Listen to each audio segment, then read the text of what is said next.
Okay, I need to get better at doing some of these videos. I'm also dealing with a lot of storage issues, so I only have 6 minutes worth of time left on my phone. I'm trying to dump everything off into a Drive account. But anyways, so a lot of you that have known, I lived in Europe. I lived in Australia or Europe as well as in India for a summer. And so when I lived in Europe, what I noticed there, I did not eat fast food, but I think I only ate it like once when I was traveling to Italy and I got in at midnight. I had to eat Subway. And what I noticed was that after I ate Subway in Italy, I was not as crazy thirsty as I was in America because the bread and stuff is oversalted. So the one thing that I have known for a very long time is that the European Union has always had stricter food laws as compared to America. And a lot of this was seen since the last 20 30 years, specifically like when RSBT, that hormone, was getting rolled on out in America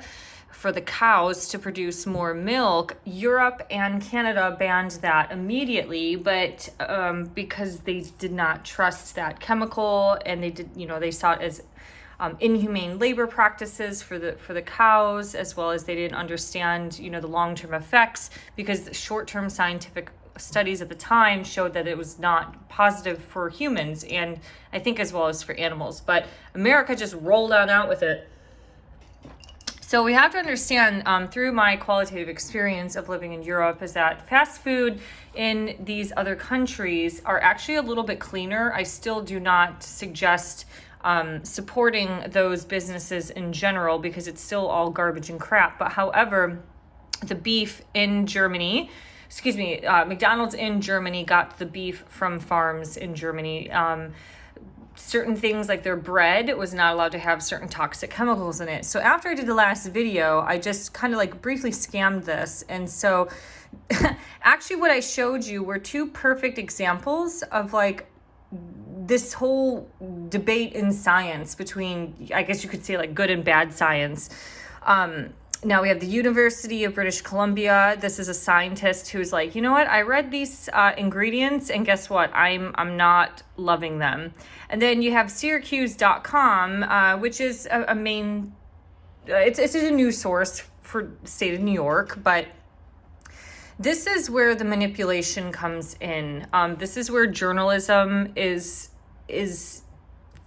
fucking evil. I'm trying not to swear, but.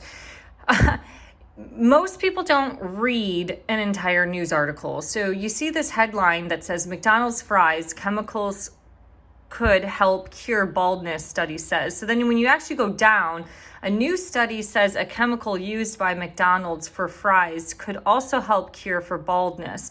So because Americans and Western civilization has been so dumbed down, as well as addicted to all of these processed fatty fast foods, people read this and they have this thought.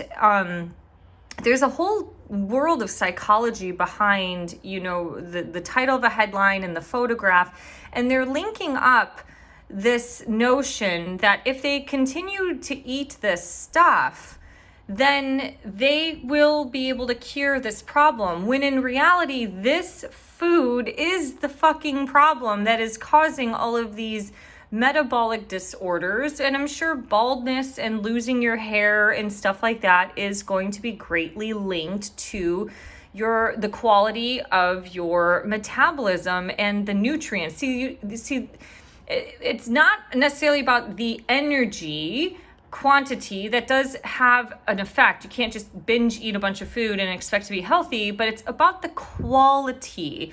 So the quality of the food that you eat, which this stuff is junk, will not give you good health. And oftentimes when you do see more unhealthy people who are overweight, they generally, a lot of those males tend to have baldness issues a little bit more. So, most people don't really read this, but if they just read the first couple sentences, you kind of already get this notion like, hey, I can continue eating this stuff, or I'm going to eat this stuff and it's going to serve my health.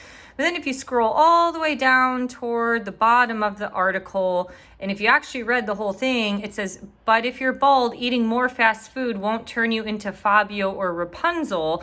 So then if you actually are reading this, you know, they're trying to say like, oh, maybe this will help you, but it's not going to turn you into, you know, this guy that has this long, luscious hair. And then if you finally, I need to really go through, it just says there was something in here that said you need to actually follow the protocol of what was in the study. Where is it?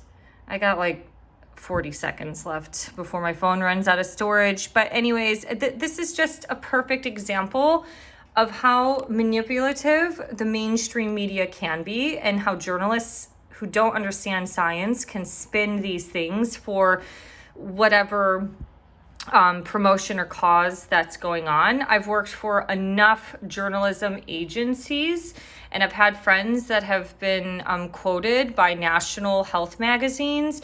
And a lot of times they do a major article because there was this product that was giving this magazine, say, like $30,000 for the inside promo cover ad. So technically for this study, you have to follow the exact same protocols of the chemical methods that were done in the study, but they still spin this to make you believe that you could just eat this chemical-laced junk fast food and fucking grow hair at the same time. So bad science, and then a decent scientist who's actually trying to, question things. So this is the perfect example. I'll talk more about this in other videos. Have a great day. Bye-bye.